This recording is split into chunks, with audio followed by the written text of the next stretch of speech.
The increase of the value-added tax or VAT by 4% from the 2nd of this month is being discussed widely in the country. The government notes that these tax amendments will not gravely impact the public.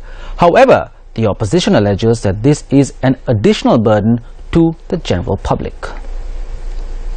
Starting Monday, the value-added tax, which was at 11%, was increased to 15%. Since VAT is imposed on retail and wholesale trade, the government decided not to impose VAT on 37 goods to minimize the impact it would have on the general public. Thereby, VAT was imposed on onions, potatoes, dal, gram, sugar, dried chili, canned fish, dried fish and several other essential consumer goods.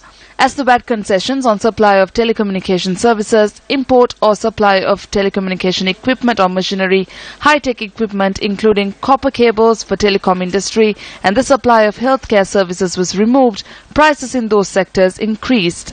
VAT will also be imposed on the supply of goods or services to any specified projects other than housing projects. In addition to VAT, the change in the national building tax has also affected many industries.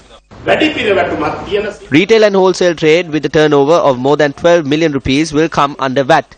For a day, the generated income would be 33,334 rupees. 33,334 rupees of income generated by any food outlet, restaurant or any other shop is considered a small amount. Everyone must pay taxes. Some might even shut down their shops. The tax will be a burden that covers all the sectors.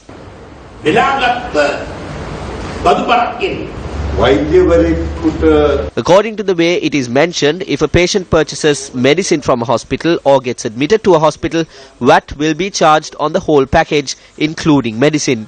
If medicine is to be exempt from the VAT, it has to be purchased separately from the pharmacy. But if it is purchased from the hospital itself, then VAT will be charged.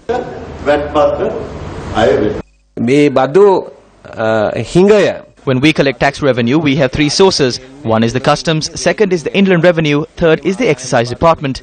87.5% of the total state revenue is generated through those three institutions. The revenue from the other institutions are very minor. The term for this is leakage. If there is a drop of 10%, that equals to a loss of 110 billion rupees. So a decision was taken in Parliament by the Public Accounts Committee that we need to reduce this.